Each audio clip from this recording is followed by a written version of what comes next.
গণহত্যার বিচারের পর জনগণ রায় দেবে আওয়ামী লীগের রাজনীতির অধিকার আছে কিনা। মঙ্গলবার বরিশালে জামায়াতের জেলা মহানগর কর্মী সম্মেলনে জামায়াতের আমির শফিকুর রহমান একথা বলেন। তিনি জানান, এদেশে আর কোনো ফ্যাসিবাদ মাথা তুলে দাঁড়াতে পারবে না। একটা গোষ্ঠী জনগণকে বিভক্ত করেছে, মুক্তিযুদ্ধের পক্ষে এক শক্তি বিপক্ষে আরেক শক্তি বলে আখ্যা দিয়েছে। জামায়াতের আমির বলেন, আওয়ামী লীগ কোনো রাজনৈতিক দল নয়, তারা ক্ষমতার রাক্ষস ছিল। গণহত্যাকারী এই দলের প্রত্যেকের বিচার হবে।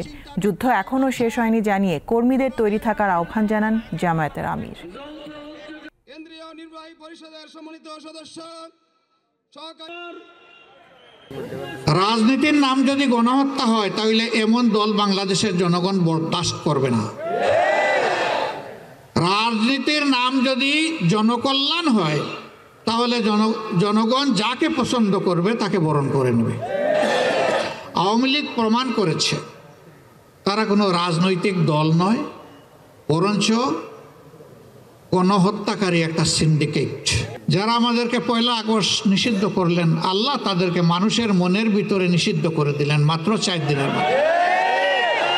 এখানে আমাদের কোনো বাহাদুরি নেই। অনেকে এই আন্দোলনের কৃতিত্ব দাবি করেন, আবার অনেকে এই আন্দোলনকে মানতেও পারেন না। আমরা বলি যে এই আন্দোলনের মূল কৃতিত্ব আল্লাহ রাব্বুল আলামিন।